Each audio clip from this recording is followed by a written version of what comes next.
हम लोग सीखने जा रहे हैं income tax return chapter number 70 income tax return. इसके पहले हम लोग आप लोग को जीएसटी में टैक्स के बारे में बताया था कि टैक्स क्या एक तरीके का फीस है which is charge by the government on goods services and income. ठीक है, तो गुड्स एंड सर्विसेज पे जो टैक्स लगता है वो जीएसटी जो अपन ऑलरेडी पढ़ चुके हैं, और इनकम पे जो टैक्स लगता है वो क्या है, इनकम टैक्स है। जो एक तरीके का क्या है, डायरेक्ट है या इनडायरेक्ट है, डीटी है या आईडीटी है? सर डीटी है। सर कैसे? जिस पे चार्ज लगेगा उसी को अपने जेब से भरना पड़ेगा। जैसे जीएसटी में क्या हो रहा था, चार्ज किसी और पे लग रहा है, वो शिफ्ट होता जा रहा था, टैक्स क्या हो रहा था, आईटीसी शिफ्ट होता जा रहा था, और अल्टीमेटली किसको लगा, कस्टमर को लगा, राइट। लेकिन डायरेक्ट टैक्स में ऐसा नहीं कि आप शिफ्ट करोगे, अगर आपके ऊपर इनकम पे टैक्स लगा है तो आपको अपने जेब से क्या देना है, इनकम टैक्स। आ रही बात समझ में?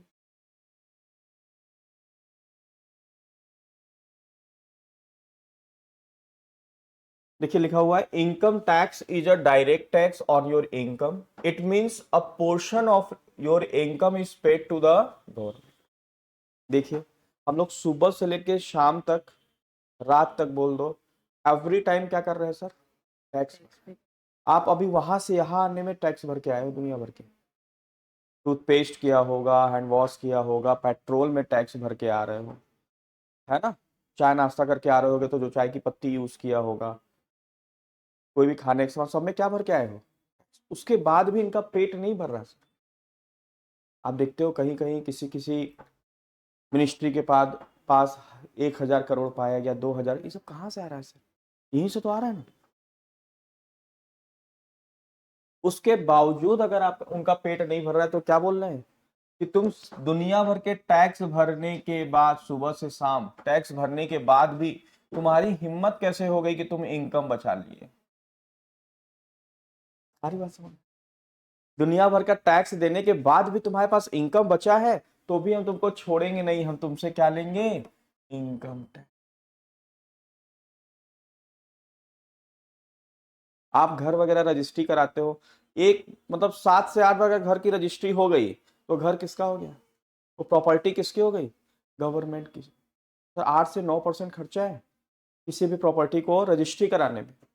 और 10 बार रोलअप हो गया, मतलब मिस्टर एक्स ने वाई को बेचा, वाई ने जेड को बेचा, जेड ने फला को बेचा, 10 बार रोलअप हुआ तो प्रॉपर्टी किसकी हो गई। मतलब उसी तरीके से जैसे गोल्ड स्मिथ, मतलब जो सोनार होते हैं, अगर 10 बार सोने को क्या कराए आप, चेंज करवाए, इसके बदले में ये दे दीजिए, इसके बदले में ये दे दीजिए, इसके बदले में ये दे दीजिए, तो सोना किसका हो जाता है, सोनार का हो गया, मेकिंग चार्ज वगैरह लगा लगा के, right. The government charges this amount for expenditure related to the health education providing subsidy to agriculture infrastructure etcetera.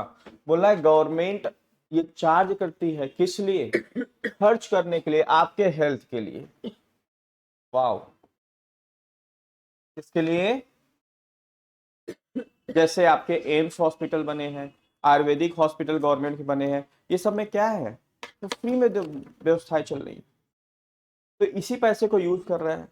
लेकिन दुर्भाग्यवश ये है कि जो जिस लेवल का प्रोवाइडिंग करना चाहिए वो लेवल हमारा नहीं है। हमारी माता जी इतने दूर से आई, लेकिन बोली कि मेरे हाथों के नसों में दर्द वर्द रहता है, तो मैं उनको यहाँ पे ले गया एक जो है आयुर्वेदिक मसाज सेंटर ले गया, पहले वहां ले गया। आप योगा टावर देखे होंगे, करेली बोल के एक करेली, वहां पे दुनिया भर के मसाज सेंटर्स चलते हैं, मतलब आपके नसों का, साटिका का, दुनिया भर का हेडेक का सब चीज होता है। तो वहां लेके गया, वहां के डॉक्टर से जब मिला, प्राइवेट थे, तो मुझे अजीब सा लगा। वो बोले सर मैडम आपका क्यों, उसमें क्या दिक्कत हो रहा है, उसमें कार्ड में क्या दिक्कत हो रहा है, कार्ड में दिक्कत है या ऐप में ऑप्शन नहीं आ रहा है। तो 2 मिनट में, तो क्या हुआ कि वहां पे जो है, एक बार सोनाली एक बार ऐप वाले से बात कर लो ना, हो जाएगा, उससे उसमें सारा ऑप्शन देता है। तो उसने क्या बताया कि मैडम आपका बीपी जो है बहुत बढ़ा हुआ है।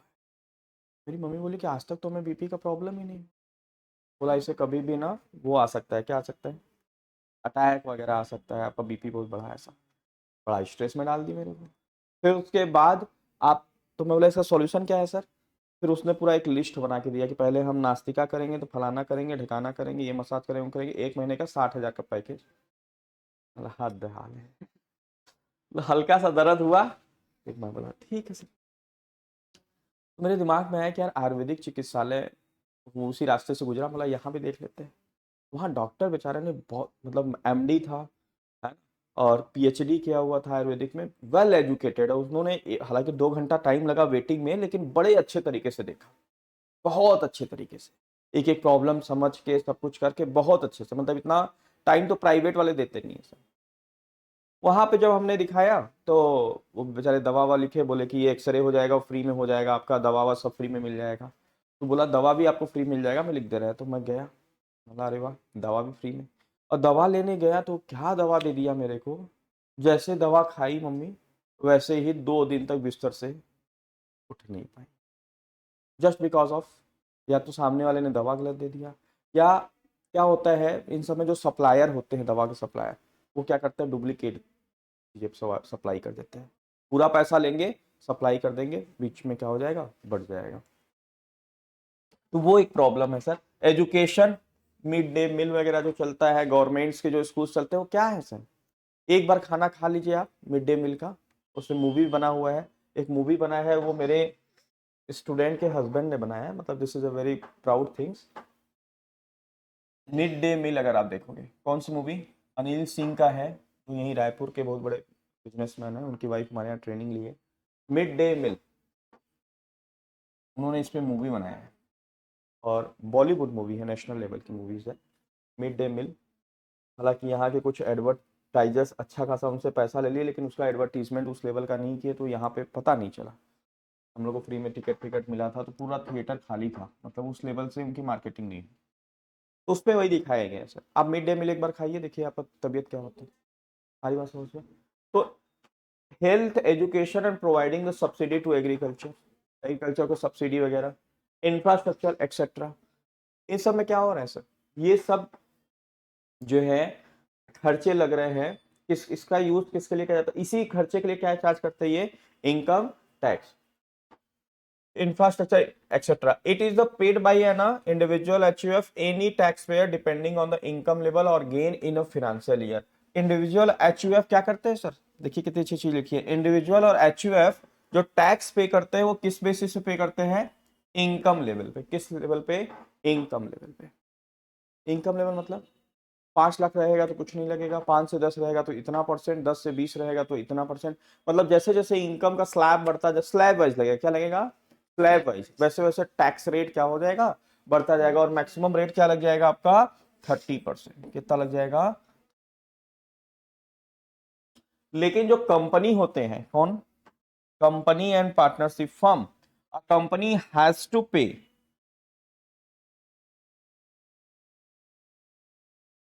a company has to pay income tax irrespective of the level of income। लेकिन कंपनी और पार्टनरशिप फर्म के केस में स्ट्रेट फॉरवर्ड 30% टैक्स लगता है। आप 100 रुपए भी कमाओगे तो 30%। समझ पा रहे हो। आप सोचो, अगर आप दिन रात मेहनत करके बड़ा रिस्क लेके सब कुछ करके अगर आप साल में 1 करोड़ रुपए कमाते हो, आप कोई कंपनी चला रहे हो या पार्टनरशिप फर्म, गवर्नमेंट क्या बोलती है, कितना टैक्स ले दो हमको, जान निकल के बाहर नहीं आ जाएगा। 30 लाख रुपए, कितना, 30 लाख रुपए, आपको जान नहीं निकल के बाहर आ गया। आप दिन रात अपना गुड टाइम जो है वो भी बिजनेस में लगाए हो, सब कुछ लगाए हो, हैवी रिस्क लिए हो। अगर गवर्नमेंट को इस पे अगर लेना चाहिए, लो आप, कोई दिक्कत नहीं है, लेकिन अगर लॉस होता है तो उसमें भी क्या देना चाहिए, लो 30%, फिर से कोशिश करो, लो 30%, फिर से कोशिश करो। आपको बता दूं, हमारे यहाँ सीसीडी जो एक कंपनी है, सीसीडी का नाम सुना है आप लोगों ने, हाँ, यस, इसके जो ओनर थे, नाम मुझे अभी ध्यान में नहीं है, आज से 7 8 साल 10 साल तो हो गए, 10 साल पहले उसने कमिटेड सुसाइड। तो मैं फर्स्ट टाइम पिया, जैसे मैं कलकत्ता में उस टाइम था, तो मेरा फ्रेंड बोला रोहित सीसीडी चलेगा क्या, वहाँ ऐसे बोलते हैं, कलकत्ता वलकत्ता में ऐसा नहीं बोलते चलोगे क्या यार, ऐसा नहीं। मुंबई वाले स्टाइल सीसीडी चलेगा क्या भाई, क्या करने बोला कॉफी, मैं नाम नहीं सुना था उस टाइम, चल कॉफी पी के आते हैं। बोला ठीक है। तो हम लोग गए अपना जो है, मैं रेडी हुआ, वो भी रेडी हुआ, रेडी होके जब हम लोग गए ऑटो पे, तो बैचलर लाइफ, मैं जो है 30-40 रुपये रख लिया मैंने कि भाई 10-10 रुपए की कॉफी होगी, पी लेंगे। बोला पैसा पकड़े हो ना, पकड़ा है ना, मैं बोला कि हाँ पकड़ा हूँ मैं। तो कितना पकड़ा, मैं बोला 40 रुपये। बोले भाई 70 रुपए का एक कॉफी आता है। मैं ऑटो रुकवा के उतर गया, मतलब नहीं भाई मैं कॉफी मैं नहीं पी पाऊंगा 70 रुपए का, मतलब उस टाइम का 70 रुपए मतलब आज का 150 रुपए। ठीक है, तो बोला 70 रुपए का एक कॉफी मिलेगा। तो फिर कहा अरे डरो मत, चलो ओन ओन कर लेंगे, ओन ओन मतलब तू अपना दे देना, मैं अपना, मतलब मैं 70 रुपए एक कॉफी देखूं नहीं, तुम पीने की बात कर रहा हूँ, 70 रुपए। तो फिर मैं आया घर, अपने रूम पे आया, फिर मैं एक बोला यार इसका, फिर गूगल वूगल पे सर्च किया, इतना ब्रांचेज ऑल ओवर इंडिया में, ये है वो है फलाना ढिकाना, कॉफी की कॉस्टिंग इतनी आती हुई, कितना कमाता होगा ऐसा, मतलब कॉफी की क्रांति किसने लाया आपको पता है हमारे इंडिया में, सर सीसीडी में लाया। इन्होंने टीन एजर्स पे फोकस किया और coffee, CC cafe coffee day. बाद में कुछ ही महीने बाद पेपर में न्यूज आता है कि इसके जो ओनर थे उसने क्या कर लिया, सुसाइड। सर क्यों, हैवी लोन हो गया था।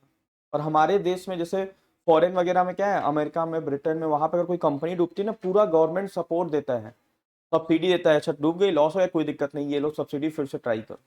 और हमारे यहाँ जैसे ही कंपनी डाउन होगी ना, वैसे ही इनकम टैक्स, ईडी, दुनिया भर के और उसको नोचने के लिए क्या हो जाएंगे, रेडी, अरे बच्चा अभी कमजोर है, इसको नोच लो।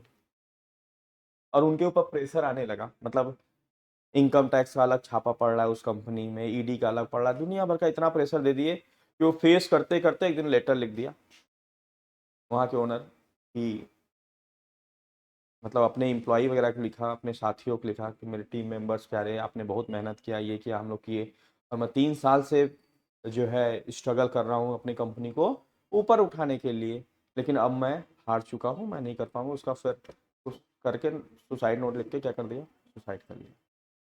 तो हमारे देश में यही है सर, हमारे देश में टैक्स दुनिया भर के ले लेंगे, लेकिन अगर कोई कंपनी डूबेगी ना तो उसको सपोर्ट नहीं करेंगे, उसे और क्या करेंगे, परेशान करना चाहेंगे वैसे तो उसने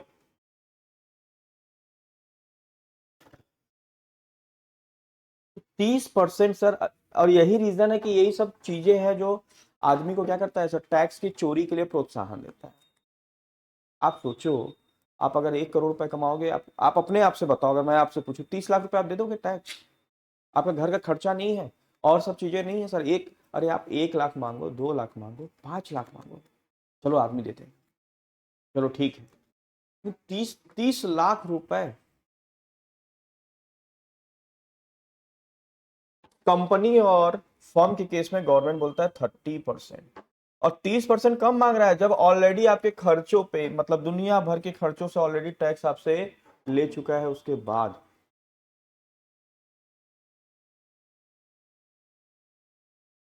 बोलता है हाउ टू पे इनकम टैक्स ऑनलाइन।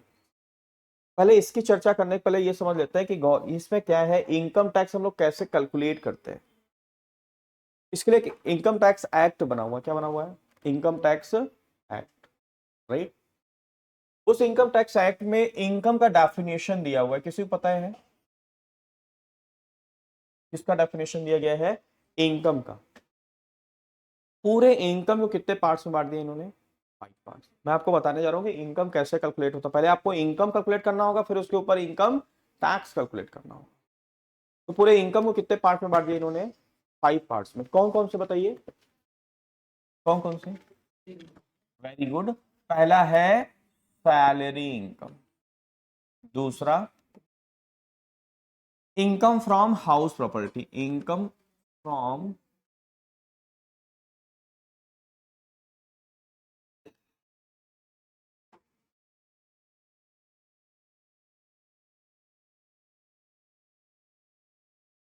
तीसरा, तीसरा पीजीबीपी बोलते हैं, profit and gain from business and profession.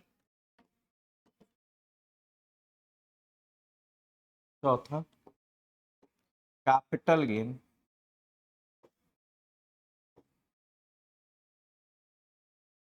पांचवा, इनकम फ्रॉम अदर सोर्स।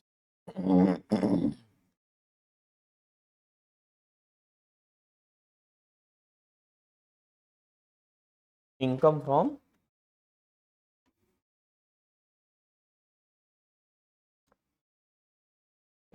पहला क्या है, सैलरी इनकम। सैलरी इनकम मतलब सर कैसे सैलरी इनकम कहलाएंगे? सैलरी इनकम होने के लिए एम्प्लॉय एंड एम्प्लॉयर का रिलेशनशिप होना चाहिए। किसका रिलेशनशिप होना चाहिए? Employ and income from house property मतलब आपने अपने घर को किराए विराए पे दे रखा है, rental. Rental income from your house, that is called income from house property. तीसरा आता है PGBP, profit and gain from business and profession. आपके बिजनेस से या आप कोई प्रोफेशन होल्ड कर रखे हो, प्रोफेशनल डिग्री है और उसके मदद से, जैसे डॉक्टर है, सीए है, एडवोकेट है, उससे पैसे कमा रहे हो तो उससे क्या बोलेंगे? प्रॉफिट एंड, या कोई बिजनेस चला रहे हो, profit and gain from business and profession.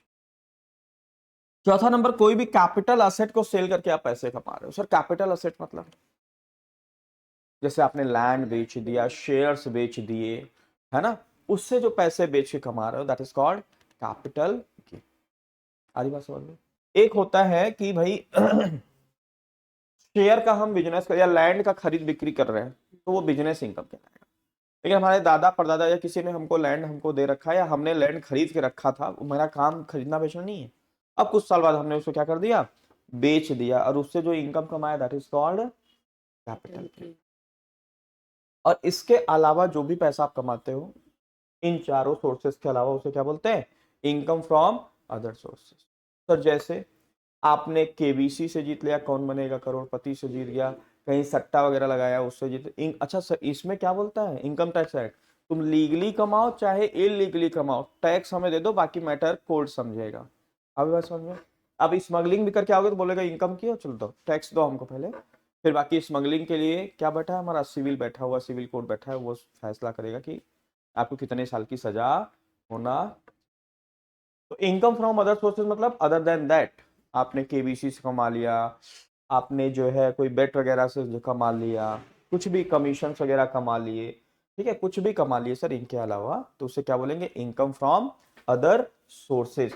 जब इन पांचों इनकम को जोड़ देते हैं हम लोग,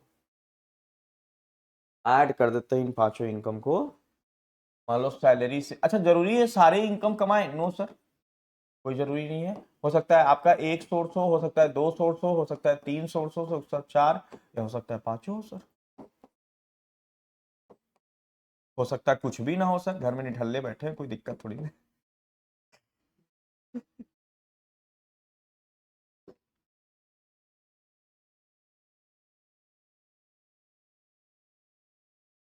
नीचे बैंक है, इसका जो प्यून है ना, वो करीब 25-30 हजार रुपये कमाता है, 25।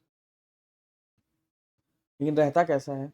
एकदम लद्दड़ टाइप का। लद्दड़ मतलब समझता ना? नहीं, लद्दड़ मतलब ना नहाना ना धोना ना, पड़े रहना एकदम मलिच्छों की तरह पड़े रहना। तो मुझे लगा कि ये क्या नाम है, जैसे बैंक वैंक भी क्या करते हैं गवर्नमेंट डिपार्टमेंट की, आउटसोर्सिंग के बेसिस पे, मतलब क्या बोलते हैं उसको, परमानेंट नहीं होते, क्या बोलते हैं उसको, एड हॉक बेसिस पे स्वीपर पे। तो हमको लगा ईपर स्वीपर होगा। मैं एक बार बैंक मैनेजर के साथ बैठा था तो चाय लेके आया वो, मेरा शक्ल उसको देख के मेरे चाय पीने की इच्छा टूट गई जो है। सर किससे चाय मंगवाए आप? पीपर टाई के आदमी से चाय? तो बोला, बोले अरे सर आप जानते नहीं। हमने क्या हो गया? बोले इसकी सैलरी 25 हजार है, ये परमानेंट है, 25 से 30 हजार। बोला सर शक्ल देख के तो नहीं लग रहा। बोला नहीं, ये मेरे को तो ये तो बेवकूफ टाइप का लग रहा है। बोला नहीं सर, इसको बेवकूफ समझने वाले बेवकूफ है। मतलब कैसे? बोलता है मतलब 25-30 हजार ले लेता है ना, घर में पैसा देता है, सब्जी वब्जी कुछ भी नहीं करता है। बोलता है ये सब मोह माया, ये सबसे क्या मतलब हमको। मैं बोलता हूँ पैसा ले जाओ घर पे, बोले घर वाले इसके परेशान रहते हैं, ये सारा पैसा अपने पे उड़ा देता है। बोलता है कि घर में खर्चा दे के किसी का भला हुआ है क्या जो मेरा भला हो जाएगा? मैं नहीं किसी को पैसा वैसा दूंगा। बोले इसके पापा जो है जॉब में थे बैंक में, तो सोर्स पानी लगा के इसको क्या कर दिए, जॉब लगवा दी। तो बोलता है मतलब किसी को मैं बोलता हूँ जाओ परिवार पे खर्चा कर दो, ये कर दो कर दो, तो बोलता है आज तक किसी का भला हुआ है परिवार में देखे कि जो मैं देखे खर्चा मतलब करता ही नहीं है, अपने ऊपर पैसा लेगा उड़ा देगा, अपने ऊपर उड़ा देगा। वैसा काम बोलता हूँ काम करो, अच्छे से कपड़े नहाओ धुलो, तो वो मतलब एक ही लाइन उसका रहता है, नहा धो के कहाँ किसी का भला हुआ है जो मैं नहा, वही लाइन रटता रहता है। वो बोलता है ये सब से नहाना धोना अपने को मतलब नहीं है, काम के लिए आएगा हफ्ते में 3 दिन 4 दिन आएगा, 2 3 दिन नहीं आएगा। तो वैसा हिसाब किताब है। थोड़ा सा बहुत सयाना है ये, दिखता है उल्लू बेवकूफ टाइप का, लेकिन ये बेवकूफ नहीं है, वैसा है। इन सारे इनकम को अगर जोड़ दे,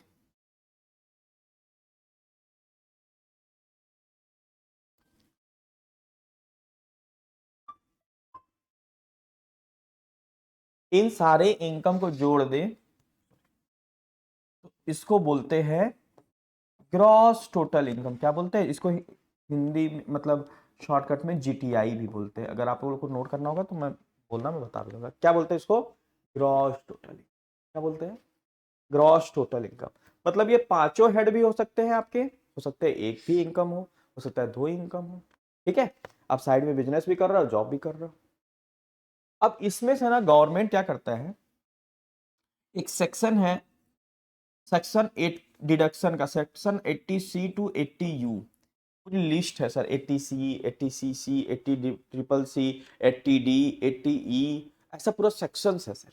उसमें लिखा बताया गया, जैसे 80C में बताया गया कि अगर आप कहीं पे भी इन्वेस्टमेंट करते हैं, जैसे LIC में, किसी भी म्यूचुअल फंड में, या आप देखना मार्च जब आता है ना तो आपके घर में कौन सा हाउस प्रॉपर्टी वाले जाते हैं कि भैया आप प्रॉपर्टी खरीद लो, टैक्स सेविंग हो जाएगा। क्योंकि उसमें 80C में है कि अगर आप कोई घर खरीदते हैं और प्रिंसिपल अमाउंट जो पे करते हैं EMI में, प्रिंसिपल अमाउंट जो पे करते हैं उसका डिडक्शन मिल जाएगा, कितना 1.5 लाख रुपए तक, राइट। तो उसका डिडक्शन मिल जाता है। मान लो हमने ये टोटल इनकम कमाया 10 लाख रुपए, क्या कमाया 10 लाख, इसको क्या बोलेंगे, ग्रॉस टोटल इनकम। और 80C से लेके 80C से लेके 80U तक जो सेक्शंस बने हैं, अगर उसके अकॉर्डिंग कहीं पे भी खर्चा किया है हमने, जैसे हमने हेल्थ इंश्योरेंस प्रीमियम लिया है, बच्चों का ट्यूशन फीस जो होता है, बहुत लोग के गार्जियन हमारे पास आते हैं, बोलते हैं सर हमको आप जो है सील साइन करके दे दीजिए, हमें डिडक्शन लेना है कि बच्चों के ट्यूशन फीस पे भी क्या मिलता है, डिडक्शन। तो वो सारे क्या हो जाएंगे आपके ग्रॉस टोटल इनकम से माइनस हो जाते हैं। मान लो हमने इस पे खर्च कर दिए हैं 1.5 लाख रुपए, उसके बाद जैसे म्यूचुअल फंड भी आता है, तो कई म्यूचुअल फंड आते हैं टैक्स सेविंग वाले। जैसे कभी भी म्यूचुअल फंड आपको खरीदना है तो आप पूछो कि भैया ये टैक्स सेविंग प्लान है कि नहीं है। तो बहुत से म्यूचुअल फंड टैक्स सेविंग वाले होते हैं, मतलब उस दायरे में होते हैं, और बहुत से म्यूचुअल फंड टैक्स सेविंग वाले नहीं होते हैं। तो अगर टैक्स सेविंग वाले हैं तो आपको उसका बेनिफिट मिल जाएगा, वही टैक्स सेविंग मतलब डिडक्शन मिल जाएगा। क्या मिल जाएगा, इसको क्या बोलते हैं, डिडक्शन। डिडक्शन मतलब छू कटौती, आपके इनकम को ये कट कर देगा। डिडक्शन मतलब क्या होता है, कटौती, आपके इनकम को क्या कर देगा, कट कर देगा। जैसे यहाँ 1.5 लाख से कट करके कितना हो गया, 8.5। इसको बोलते हैं टोटल इनकम। क्या बोलते हैं, टोटल इनकम या नेट इनकम।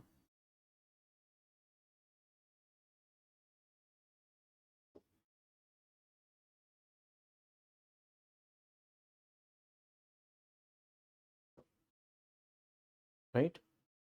इस पे इनकम टैक्स कैलकुलेट, इस पे क्या कैलकुलेट होता है, इनकम टैक्स कैलकुलेट। अगर आप इन, अच्छा हाँ, एक चीज ये, दूसरा, एक तो इनकम के बारे में हमने बताया, दूसरा आपको बताता हूं मैं, ये क्लियर है सबको, है ना।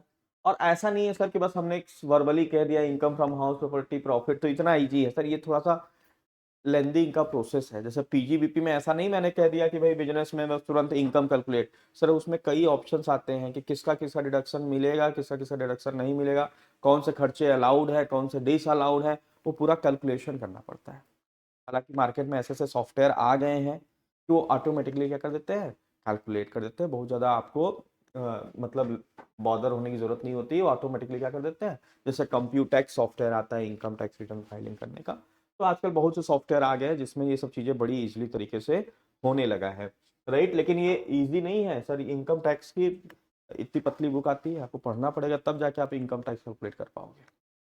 नहीं समझ रहे हो आप, तब जाके आप इनकम टैक्स कैलकुलेट कर पाएंगे सही।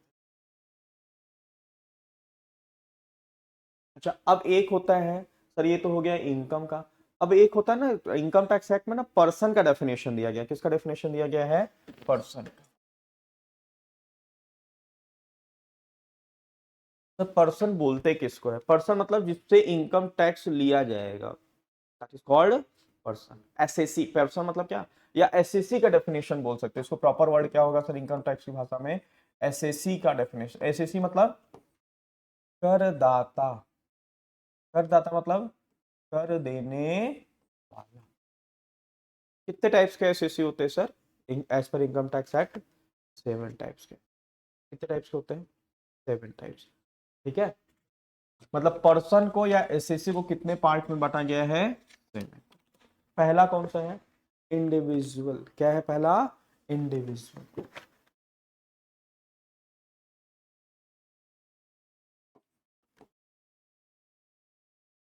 दूसरा, इंडिविजुअल मतलब समझते हो ना, सिंगल पर्सन, राइट। दूसरा H U F. H U F मतलब, एच यू एफ मतलब हिंदू अनडिवाइडेड फैमिली। तो जैसे जैसे आप लोग देखते हो बहुत से शॉप पे लिखा रहता है, जैसे मालवीय रोड में जाओगे तो लिखा रहेगा महेंद्र एंड सन्स, फहुजा ब्रदर्स, है ना। ये सब क्या है? एच यू एफ है। ठीक है, महेंद्र एंड सन्स, फलाना सन्स, फहुजा ब्रदर्स, तो ये ब्रदर्स, ये सब क्या है सर? एच यू एफ है, हिंदू अनडिवाइडेड फैमिली। ये भी एक एससीसी में आते हैं, जिसमें एक पर्सन क्या होता है? हेड होता है, जिसको क्या कर्ता बोलते हैं। क्या बोलते हैं? कर्ता। एचयूएफ का अगर रूल्स पढ़ोगे तो आपको उसमें सारी चीजें मिलेंगी। Hindu undivided family. तीसरा,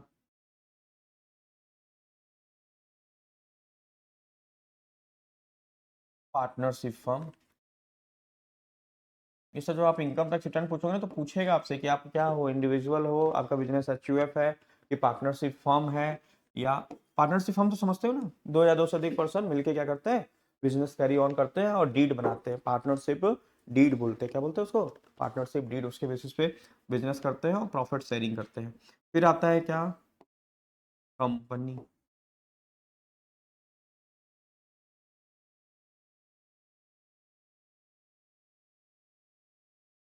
क्या है सर?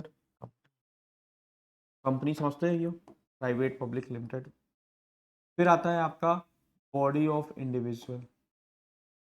फुल फॉर्म लिख दो, क्या नोट कर रहे हो आप लोग? इसको बोलते हैं बॉडी ऑफ,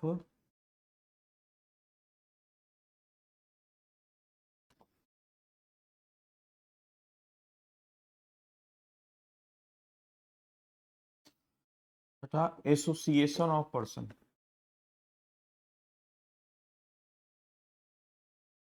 या बॉडी ऑफ इंडिविजुअल या एओपी कर दो यहीं पे, एसोसिएशन ऑफ। ये दोनों अलग अलग हैं लेकिन एक ही में दिए हुए हैं, एसोसिएशन ऑफ पर्सन। अभी इसका मतलब मैं बताता हूँ आप लोग को। 6, आर्टिफिशियल या लोकल अथॉरिटीज का, लोकल अथॉरिटीज।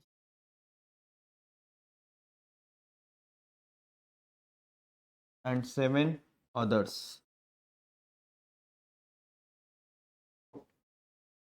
ये 4 का मतलब बता दिया, individual, HUF, company, partnership firm.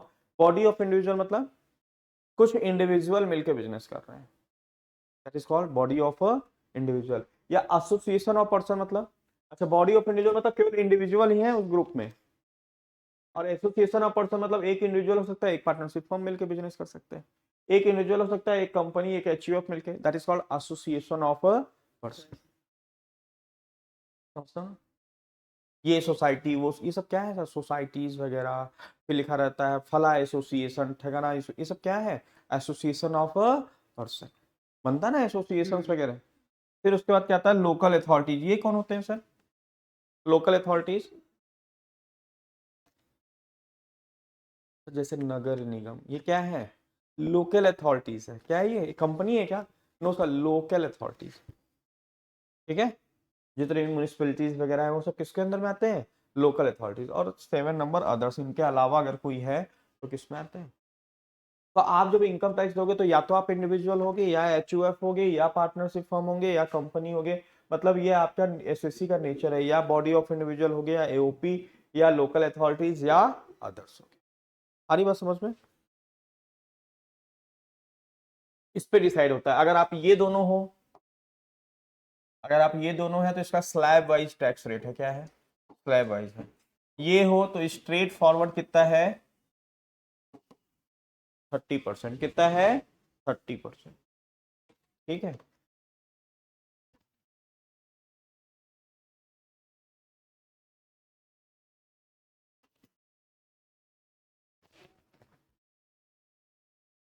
तो बोला है हाउ टू पे इनकम टैक्स ऑनलाइन, कि सर हम लोग इनकम टैक्स कैसे पे करें, ऑनलाइन कैसे पे करें अगर हमारे ऊपर इनकम टैक्स की लाइबिलिटीज आती है तो। लिखा यू हैव टू पे your tax before filing your tax return. अगर आपके ऊपर इनकम टैक्स की लाइबिलिटी आ रही है तो पहले टैक्स पेमेंट करेंगे तभी रिटर्न सबमिट होगा, अदरवाइज रिटर्न सबमिट नहीं। If you are a salaried individual, then most of your tax liability is deducted from your salary by your employer in form of a TD। अगर आप employee हैं तो आपके employer क्या करेगा आपका? तो टीडीएस काट लेगा। टीडीएस मतलब समझते हो हम लोग, आगे चैप्टर से हम लोग सीखेंगे। टीडीएस का full form tax deduction at source.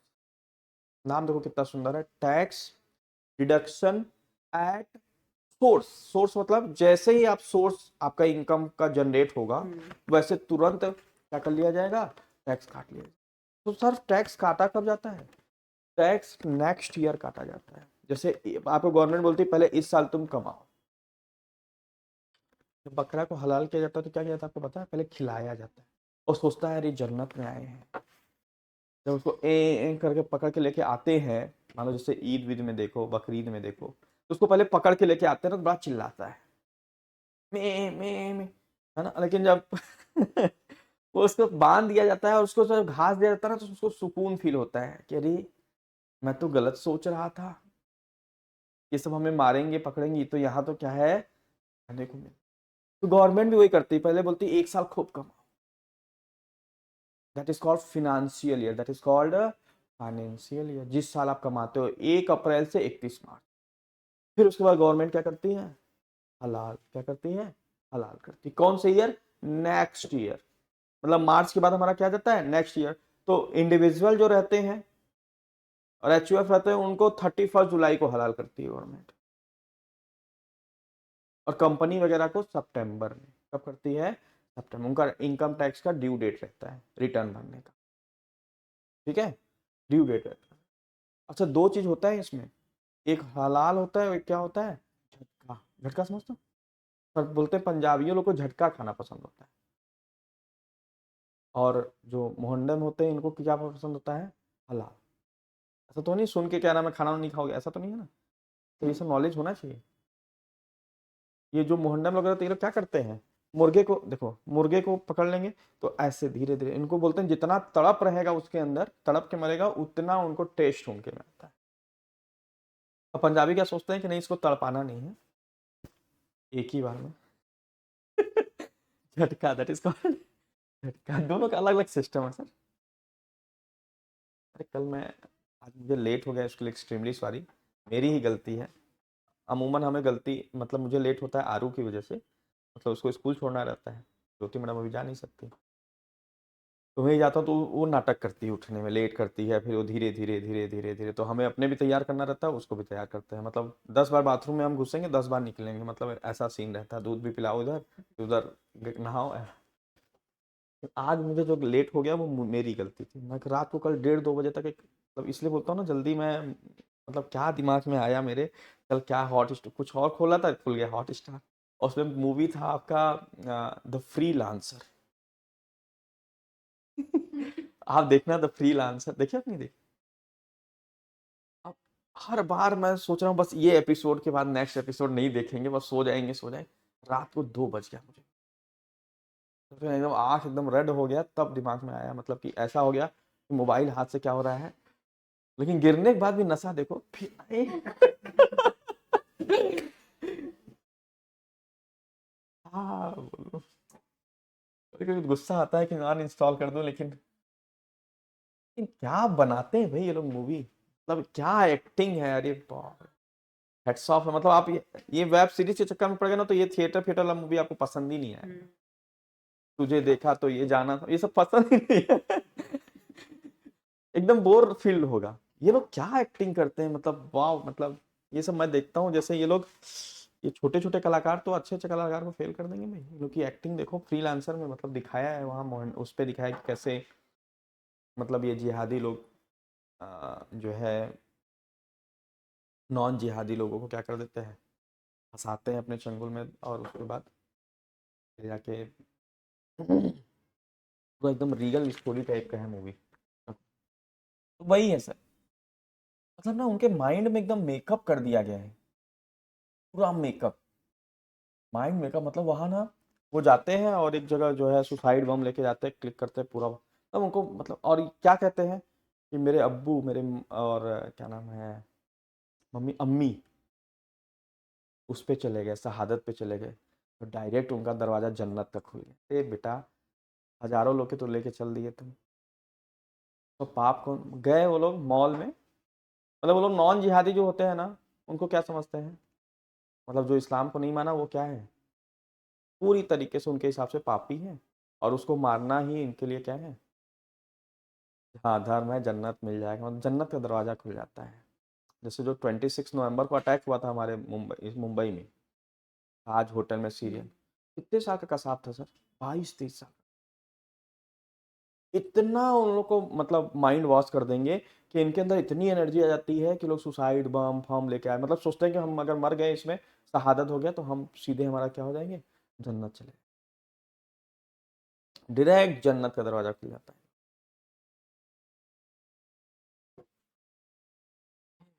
तो ये टीडीएस है सर, टीडीएस क्या है एक तरीके का, एडवांस टैक्स, क्या है ये, एडवांस। नॉर्मली मतलब जो इनको हलाल करना था 1 साल बाद, that is called assessment year, that is called assessment. जिस साल हलाल करते हैं उसे क्या बोलते हैं, असेसमेंट ईयर। जिस साल आपको खिलाते हैं घास, उसे क्या बोलते हैं, फिनेंशियल ईयर। समझ रहे हो, जैसे अगर आपसे कोई पूछे फाइनेंशियल ईयर कौन सा चल रहा है, तो क्या बताओगे अभी, कौन सा फाइनेंशियल ईयर भी चल रहा है, 23-24, वेरी गुड। इस साल हम लोग क्या कर रहे हैं, इस साल घास खा रहे हैं, और इस घास खाने में हलाल किस दिन होंगे सर, 24-25, 31 जुलाई को हम लोग हो जाएंगे sir, 31 July is the last date to being हलाल। और जो बेचारे कंपनी चला रहे हैं और पार्टनरशिप फर्म चला रहे हैं, उनको 30 सितंबर उनको बोला जाता है कि कुछ दिन तुमको और हम आराम से हलाल करेंगे, पहले छोटो करने दो फिर बड़े करेंगे।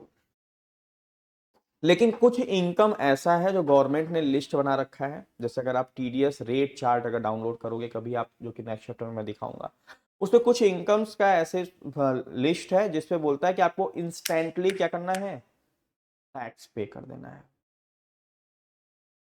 जैसे सैलरीड इनकम, ये एम्प्लॉयर की जिम्मेदारी है कि अगर कोई भी एम्प्लॉय, उसका अगर वो स्लैब रेट से ज्यादा मतलब 5 लाख से ऊपर अगर उसका इनकम हो रहा है, तो उसके इनकम से क्या काटना है, हर साल के हर महीने सैलरी से क्या काटना है, टैक्स।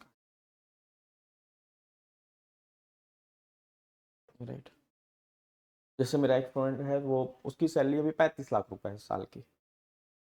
देखो सुनने में कितना बड़ा लग रहा है, 35 लाख पर एनम।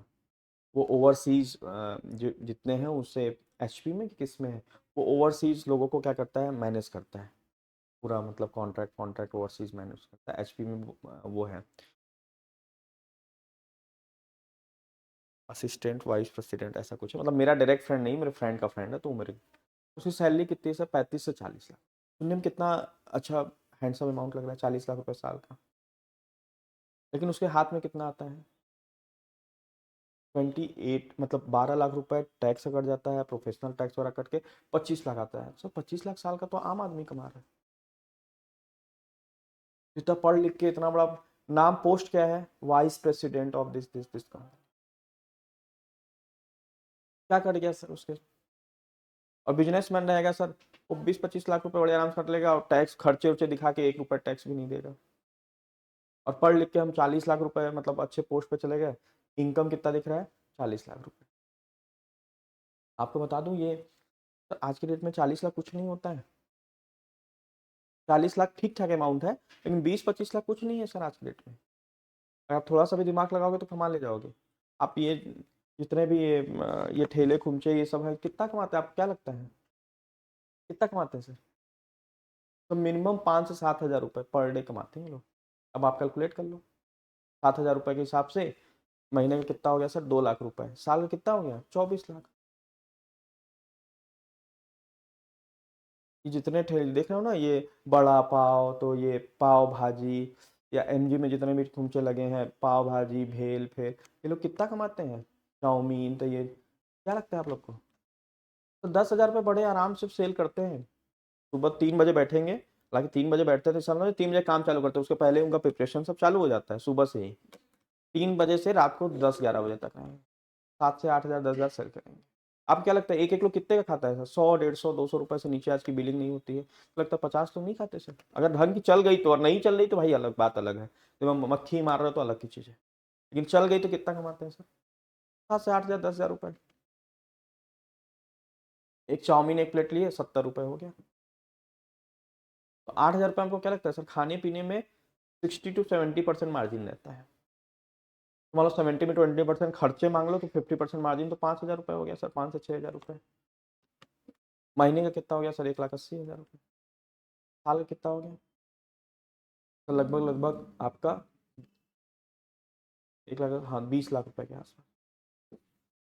ये 20 लाख कमा रहे हैं, तो कभी पढ़ाई लिखाई या कभी एजुकेशन से दूर दूर से रास्ता नाता नहीं है, और भैया पढ़ लिख के सीए बन के सब कुछ करके कितना कमा रहे हैं, कितना कमा रहे हैं सर, 28 लाख। लेकिन वो क्या कर रखे हैं, 28 लाख वाला क्या कर रखा है, 30 लाख का कार ले रखा है, 2 करोड़ का फ्लैट ले रखा है, बच्चे को बड़े बड़े स्कूल में पढ़ा रहा है, पूरा खर्चा के पूरा कमाई। अभी क्या कर रहा है भाई साहब, ये खर्चा नहीं कर रहा है, ये अपने आप को गरीब ही समझ रहा है, लेकिन वो अपने आप क्या समझ रहा है, vice president of this MNC. वो जब देखो तो परेशानी रहता है, ये ईएमआई बाउंस हो रहा है, तो वो हो रहा है, वो हो रहा है, समझ रहे हो बात, ये कंडीशन। तो टीडीएस कुछ नहीं है सर, एक तरीका एडवांस टैक्स। अगर हम एडवांस टैक्स अभी दे देते हैं, जैसे एम्प्लॉयर काट लेता है, तो जब हमको गवर्नमेंट आएगा हलाल करने 31 जुलाई को, तो मान लो बताया कि भाई तुमको हम आज जो है 1 लाख रुपए हलाल करेंगे, तो ऑटोमेटिकली नीचे क्या आएगा कि तुम ऑलरेडी हलाल हो चुके हो 1 लाख से। समझ रहे हो? 1,10,000 से वहां नीचे दिखेगा टैक्स पेड, टीडीएस क्या लिखा रहेगा, टैक्स पेड। 1 लाख है और ऑलरेडी आपसे टीडीएस 1,10,000 काट लिया गया, तो 10,000 गवर्नमेंट, ये गवर्नमेंट का काम अच्छा है इनकम टैक्स में कि वो रिफंड बेचारा कर देते हैं। जैसे जीएसटी में रिफंड नहीं होता है सर, आईटीसी कैरी फॉरवर्ड नहीं होता, मतलब रिफंड नहीं होता, इसमें इनकम टैक्स अगर टीडीएस ज्यादा कट गया है तो गवर्नमेंट क्या कर देती है, आपको रिफंड कर। समझ गए? तो TDS is nothing but a type of advance tax. जो टैक्स आपको जुलाई में देना चाहिए था अगले साल, उसको तुरंत काट लिया जाता है, इसलिए इसका नाम क्या है, टैक्स डिडक्टेड एट सोर्स। ठीक है, तो वो लिस्ट है सर। टीडीएस रेट चार्ट अगर आप आगे देखेंगे हम लोग के चैप्टर्स में, आपके बुक में भी है, तो उसमें आपको देखने को मिलेगा कि कौन कौन से इनकम है जिसपे कितना टीडीएस है। एंड बोल रहा है कि योर सैलरी बाई, बोल रहा है वही आपकी जो इनकम है, सैलरी इनकम है, तो उसमें ऑलमोस्ट टीडीएस क्या काट लिया गया है, टीडीएस काट लिया जाता है, इसमें एम्प्लॉयर काट लेता है, गवर्नमेंट को पेड कर देता है। हालांकि बहुत से एम्प्लॉयर समझदार होते हैं बेचारे, वो सैलरी जैसे आपको कुछ कैश में दे देंगे और कुछ किस में दे देंगे, अकाउंट में, मतलब आपका इनकम हमेशा उससे लिमिट से नीचे रखते हैं। लेकिन कंपनियों में सब सिस्टम्स होता है सर, जितना इनकम है उतना इनकम है, that's it. In case you are liable to pay advance tax, then you have to pay 90% of it before 31st March of every financial year। Company के केसेस में एक specified amount से ज्यादा अगर आपका इनकम हो रहा है, उस पर टैक्स बैठ रहा है, तो आप हलाल फिर 30 सितंबर को नहीं होगे, एडवांस टैक्स आपको पे करना पड़ेगा कितना, जितना आपका इनकम टैक्स बन रहा है उसका 90%, 30%। You can file your ITR once the financial year ends. क्या बोल रहा है, आपको फाइल करना पड़ेगा ITR जैसे ही फाइनेंशियल ईयर क्या हो जाएगा आपका एंड हो, खत्म होगा। आपको इनकम टैक्स आप मतलब 31 मार्च के बाद कभी भी रिटर्न भर सकते हो, बस जुलाई क्या है लास्ट डेट है, समझ रहे हो। The window to file ITR is generally open with till the 31st July of the relevant assessment year। समझ ना, असेसमेंट ईयर किसको बोलते हैं, जिस साल हलाल होते हैं, that is called assessment year. जैसे ये 23-24 कौन सा साल का असेसमेंट ईयर है, 22-23 का असेसमेंट ईयर, जिसमें लोग ऑलरेडी कुछ लोग जुलाई में और कुछ लोग सितंबर में हलाल हो चुके। किसी गवर्नमेंट या अधिकारी के पास मेरा वीडियो चला जाएगा ना, तो मुझे लगता है किसी दिन हमें सजा न हो जाए, मुझे यही डर लगता रहता है। However, the due date to file ITR may get extended, and the IT department will notify the same through the notifications। बोला ड्यू डेट आपका ITR हो सकता है एक्सटेंड भी हो जाता है, क्योंकि 31 जुलाई को 30 अगस्त कर देता है, 31 अगस्त कर देता है, उसका नोटिफिकेशन आपको मिल जाएगा। It is always advisable to file your ITR within the due date. It's worthwhile noting that you attract a late filing fees of 5,000 on failing to file ITR within the due date of the assessment year। अगर आप timely नहीं भरे तो 5,000 रुपए fine के साथ आपको क्या भरना पड़ेगा, ITR फाइल करना पड़ेगा। फिर आता है कि सर हम अपने इनकम टैक्स को कैसे सेव करें। तो सेव करने का वही तरीका है सर, आपको अपने पैसे को इन्वेस्ट ऐसी जगह करना पड़ेगा जिसका डिडक्शन मिल सके। क्या मिल सके, जिसका डिडक्शन मिल सके, ठीक है। बोलता है there are many ways to save income tax by proper tax planning.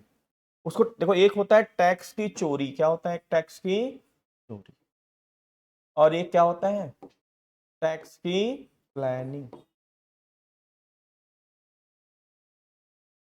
Tax planner रखे जाते हैं कंपनियों में, बड़ी बड़ी कंपनियों में क्या रखे जाते हैं, टैक्स, वो क्या करता रहता है सालों, कुछ नहीं करता सर, उसका पूरा दिमाग किसमें रहता है कि हम अपने टैक्स की प्लानिंग कैसे करें। वो कंपनियों का 25-50-100 करोड़ रुपए क्या करता है टैक्स का, सेव कर देता है। तो 100 करोड़ सेव करता है तो कंपनी उसको साल की 10 करोड़ का पैकेज दे देता है। लो भाई, जो बड़े बड़े पैकेजेज रहते हैं ना, 2 करोड़ 5 करोड़ 10 करोड़, कंपनी बेवकूफ है क्या, उसका 100 करोड़ बचाओगे तब आपको 5 करोड़ रुपए क्या करेगा, पे कर देगा। ठीक,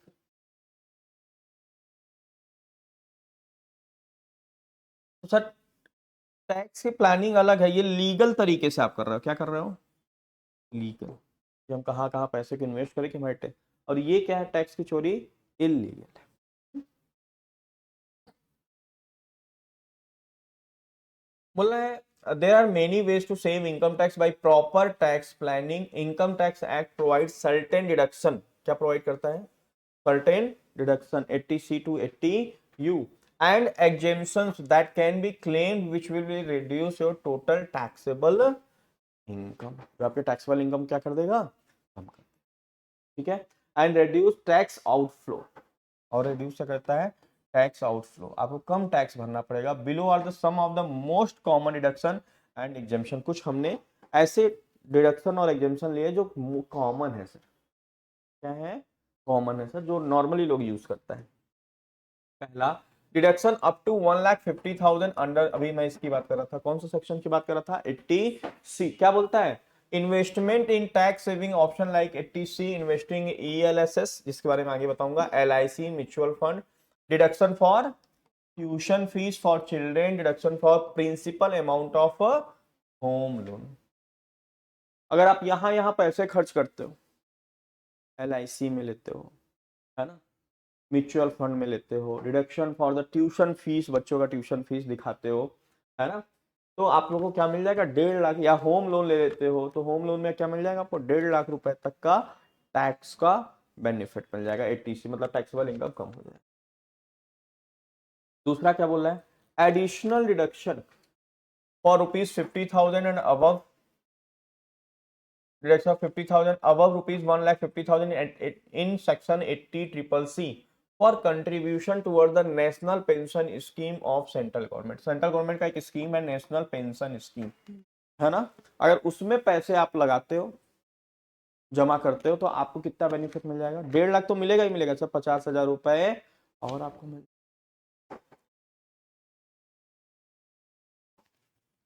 जैसे हमारे एक फ्रेंड है दीपक मिश्रा, अ, दैनिक भास्कर में है, मार्केटिंग हेड है। जब बोलेंगे दादा मेरा टैक्स जब मार्च बीत जाएगा, जुलाई आएगा, तो बोलेंगे मेरा इनकम टैक्स रिटर्न दादा दादा मेरे को कहते हैं दादा भर दीजिए। जब उस समय आता है 25-30, TDS ऑलरेडी कटा रहता है, बोलते हैं रिफंड हो जाएगा ना, तो बोलते नहीं रिफंड नहीं हो पाएगा भाई, टैक्स की प्लानिंग कुछ सेविंग नहीं किया है। तो हर बार क्या कहेंगे, अच्छा ठीक है इस बार आते हैं ना आपसे समझते हैं कहाँ कहाँ पैसा लगाएं जिससे हमारा टैक्स का क्या हो जाए, सेव हो जाए। हर बार कहेंगे 30-35 हज़ार रुपये टैक्स भरेंगे और हर साल यही लाइन कहेंगे, फिर उसके बाद फिर भूल जाएंगे। अभी देखो दिसंबर आ गया, अच्छा हुआ याद आया, एक बार उनको रिमाइंडर दे देता हूँ। हर बार बोलेंगे दादा जैसे 25, आप नहीं समझ रहे हो, आपके इनकम से 30,000 रुपये काट लिया गया क्या, पीरियड। अब आप पूरी कोशिश कर रहे हो क्या वो रिफंड हो जाए, तो रिफंड होने के लिए आप प्लानिंग किए रहोगे तब तो। अब मैं पूछता हूँ LIC में कुछ इन्वेस्टमेंट है? नहीं सर। म्यूचुअल फंड कुछ लेके रखे हो? नहीं। बच्चे की फीस है, हाँ उसकी थोड़ी बहुत फीस है, तो उसको फीस में मान लो थोड़ा बहुत मोजर हो जाता है। और पैसे को बोलते नहीं हम तो केवल गोल्ड ही खरीदते, वहाँ के हैं, बिहार के हैं। नहीं दादा हम तो केवल गोल्ड ही खरीदते हैं। अभी गोल्ड में कहाँ मिलेगा तुमको टैक्स सेविंग। आ रही बात समझ में? तो आपको प्रॉपर प्लानिंग करना पड़ेगा। 80D, फिर क्या आता है sir? 80D allows deduction of medical insurance premium. जैसे आपने हेल्थ इंश्योरेंस प्रीमियम ले रखा है, पेड फॉर सेल्फ स्पाउस। अच्छा इसका मतलब समझते हो आप? स्पाउस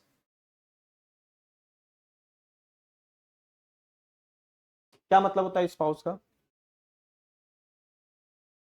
हाँ सर, हस्बैंड के लिए वाइफ और वाइफ के लिए हस्बैंड। ये एक ऐसा वर्ड है जो कॉमन दोनों लोग यूज कर सकते हैं, है ना। हस्बैंड अपने वाइफ को क्या कहेगा, हाय मीट माई स्पाउस। और वाइफ कैसे करेगी, हे मीट माई स्पाउस, है ना। अब मान लो अगर आप इसको नहीं जानते, बोलो स्पाउस मतलब कौन, ये कौन सा रिलेशन, अब नहीं जानते हस्बैंड वाइफ है, मीट माई स्पाउस, तो बोलोगे यार लग रहा है कोई पार्टनर फार्टनर या कुछ है क्या, है ना। तो स्पाउस मतलब हस्बैंड का स्पाउस कौन कहलाएगा, वाइफ, और वाइफ का हस्बैंड। अब ऐसे लोग नहीं कहता meet my wife, first standard है क्या कहेगा, hey meet my spouse, right. तो वाइफ स्पाउस मतलब,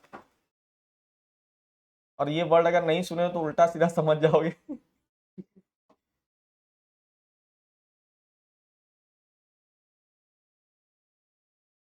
और अपने दोस्त को मान लो भैया कह रहे हो, हाँ भैया आइए, और ये बोल दिए स्पाउस है और समझ नहीं पाए, और बोल दिए हाँ दीदी आइए या आंटी आइए, तो अननेसेसरी।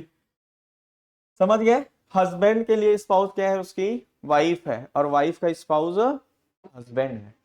चिल्ड्रेन मतलब आपका हेल्थ इंश्योरेंस प्रीमियम किस पे होना चाहिए, सेल्फ, खुद पे हो, चाहे अपनी पत्नी की धर्म पत्नी नहीं धर्म पत्नी के लिए हो, और चाहे चिल्ड्रेन अपने बच्चे के।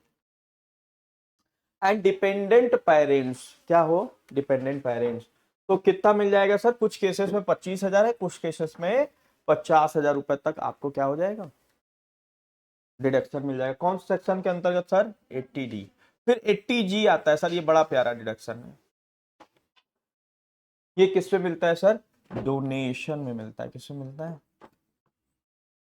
बोलता है 80G allow deduction for donation made to recognised institutions and trust as per specified limit. अच्छा एक चीज आप लोग देखे हो, आजकल जितने भी हॉस्पिटल्स हैं बड़े बड़े, वो क्या लिखते हैं, जैसे आपका कोई भी बड़े हॉस्पिटल का नाम बताओ, पचमढ़ी नाका में कौन सा हॉस्पिटल है, Narayana hospitals and research centre, ये नाम सुने हो। जितने भी हॉस्पिटल है क्या लिखते हैं, कभी विचार किया है, कभी रिसर्च करते देखा है क्या, लोग रिसर्च कर रहा है कुछ, कहाँ टाइम है रिसर्च रिसर्च करने। इन क्यों लिखता है आपको पता है, तो डिडक्शन मिलता है उसका। मतलब वो जितने भी खर्चे दिखाएंगे कि हमने रिसर्च पे लगाया, उसका 125% क्या मिलता है उनको, क्या मिलता है, डिडक्शन मिलता है। इसलिए जितने भी हॉस्पिटल है क्या लिखते हैं, आप कोई भी हॉस्पिटल का नाम पढ़ना, उसमें क्या लिखा रहेगा, Narayana hospital and research centre, MMI hospitals and research centre, तो जितने भी हॉस्पिटल्स हैं, Shri Balaji hospital and research,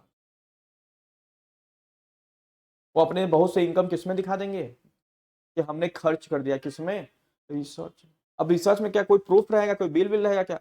नहीं सर, हमने हायर किया है इतने इतने लोगों को, इतने लोगों को सैलरी, 10 लोग को सैलरी, बांट देंगे, बांटेंगे और उधर से कैशबैक ले लेंगे। दो चार ठो इंस्ट्रूमेंट, एक आध ठो लैब है बना देंगे उसमें, यही रिसर्च चल रहा है। कहने का रिसर्च सच नहीं चलता सर, डिडक्शन होता है, क्या लेते हैं, this is called what, this is called tax. ठीक है।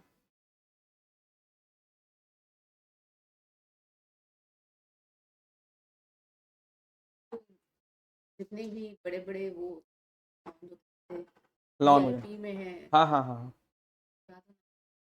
धर्मशाला लग, हम्म। नहीं धर्मशाला से ऐसा मतलब नहीं नहीं है। लेकिन है काफी अच्छा। नहीं अच्छा है वो, ठीक है, लेकिन धर्मशाला वालों को ऐसा कुछ छूट नहीं है। देखो गवर्नमेंट को, धर्मशाला मेंशन हो गया है तो गवर्नमेंट में क्या है कि गवर्नमेंट जो रूल्स बना है ना वो बड़ा अच्छा सोच के बना है। रिसर्च पे क्यों रिडक्शन दे रहा है गवर्नमेंट, मतलब इनकम टैक्स एक्ट, कि लोग अधिक से अधिक क्या करें, रिसर्च। स्कीम तो बहुत अच्छी अच्छी बनी है, बनाने वाले ने अच्छा खासा दिमाग लगाया है, इसका उसका यूज नहीं हो रहा है, क्या हो रहा है, मिस यूज। आज जितने भी प्राइवेट हॉस्पिटल में क्यों भीड़ इतनी लगी रहती है,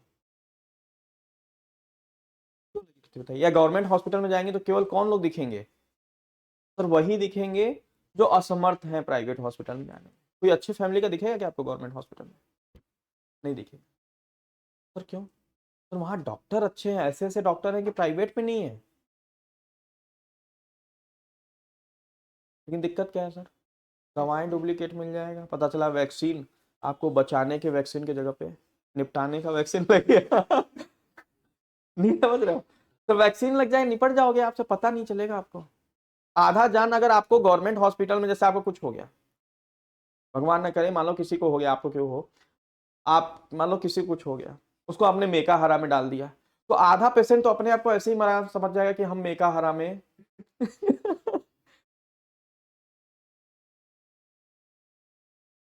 क्यों सर, वहां पे ना फोकस्ड नहीं है वर्क को लेकर, फोकस्ड नहीं है, मतलब क्या नाम है कि नहीं इसको बचाना है, नहीं मेरा नाम नेम फेम खराब, कुछ नहीं सर। बेड नहीं है तो बेड पे कुछ व्यवस्था नहीं है सर, वहां पे ऐसे कर दिए सर। वहां पे क्या होगा, अच्छा अब उसमें क्या है, पूरा सिस्टम है। जैसे मेरे जो आयुर्वेदिक हॉस्पिटल में मेरे साथ क्या हुआ, मेरी मदर 2 दिन बिस्तर से नहीं उठ पाई भाई, मेरा लगा धक धक करने की कुछ कुछ हो ना जाए। फिर मैं प्राइवेट हॉस्पिटल में गया, उनको दवा कराया, तब जाके थोड़ा सा नॉर्मली 2 दिन तक खाना ही नहीं खा पाए। तो दवा क्या रहा होगा, या तो दवा देने वाले ने गड़बड़ी कर दी, या दवा सर एक्सपायरी टाइप का दे दिया उसने। मतलब ऐसा भी क्या कि दवा पहला ही खुराक खाते हुए हम तो बड़ा तारीफ करके गए, मम्मी ये हो जाएगा वो हो जाएगा, आयुर्वेदिक हॉस्पिटल बहुत देखा डॉक्टर ऐसा वैसा अपना, ये सब हो रहा है व्यवस्था, लेकिन सब क्या हो गया सर, क्या होता है ना कि जो एजेंट है, मैं ऐसे एक लोग को जानता हूँ, मतलब मेरे ही वो है, अनऑफिशियली बोल देता हूँ नहीं तो पता चला, मेरे ही क्लाइंट है, मतलब इनका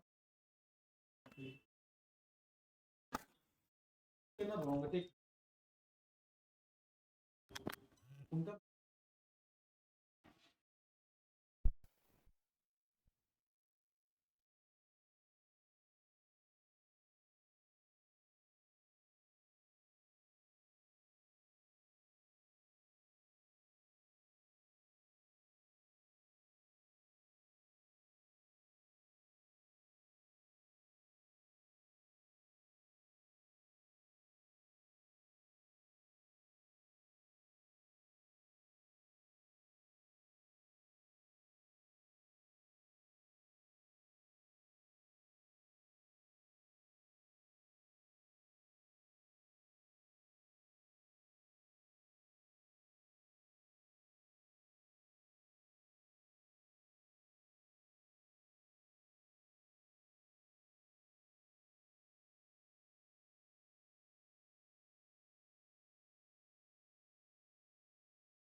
है सर, वो सिस्टम से वर्क नहीं।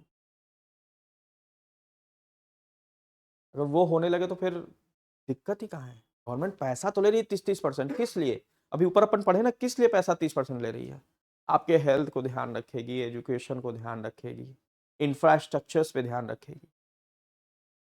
क्या हो रहा है, मेडिकल में जाओगे अच्छा आदमी निपट जाएगा सर। गवर्नमेंट स्कूल में कोई भी अच्छे बच्चे को आप दिखाओ, कोई अच्छे घर के कोई बच्चा, पता चला कि वहाँ खाए, गवर्नमेंट हॉस्पिटल में मिड डे मील खा लिए, तो हो सकता है आपका दिन ही क्या हो जाए सर, मिड डे मील में नहीं पड़ जाएगा आपका पूरा सर, एकदम मतलब आप देख नहीं सकते ऐसा खाना है मिड डे मील वगैरह। तो वो इशू है, प्रॉपर यूज नहीं हो पा रहा है सर।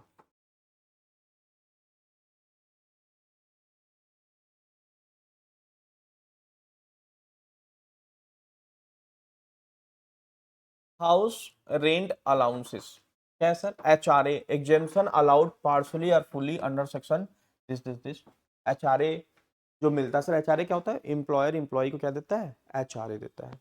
तो वो कुछ एग्जेम्प्टेड है सर, उसका कैलकुलेशन करना पड़ता है। Deduction for higher education loan under section 80 E for education बोल सकते हो।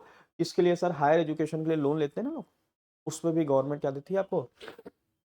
डिडक्शन देती है। Deduction for home loan paid under section 24 up to 2 lakh for self occupied and full amount if rented. Sir कितना मिलेगा सर? 2 लाख रुपए तक का डिडक्शन अगर आपने होम लोन लिया है तो उस पे आपको मिलेगा। और ऊपर जो हमने ये दिखाया था ELSS, तो ELSS का मतलब क्या होता है सर? ये एक इन्वेस्टमेंट है, equity linked saving scheme, popularly known as tax saving mutual fund और equity oriented mutual fund. As per SEBI regulation ELSS fund have to invest at least 80% of their corpus. Corpus मतलब क्या होता है? फंड। कॉर्पस मतलब क्या होता है? फंड इन इक्विटी और equity related instrument. Mutual fund जैसे वो लोग बोलते हैं सर ये क्यों टैक्स सेविंग है, ये क्यों नहीं है? अगर म्यूचुअल फंड जो पैसा आ रहा है, जो कॉर्पस आ रहा है फंड, अगर वो इक्विटी में लगाया जाएगा सर, इक्विटी लगाने से क्या होगा? कंपनी को कैपिटल मिलेगा, कैपिटल से कंपनी क्या होगी? ऊपर उठेगी, तब वो आपको टैक्स सेविंग मिलेगा, अदरवाइज नहीं मिलेगा। These funds come with a lock in period of 3 years. और इसका क्या लॉक इन पीरियड होना चाहिए सर? 3 इयर्स। ये नहीं कि आज शेयर में पैसा लगाया कल निकाल लिया, तो आपको बेनिफिट देगा कौन?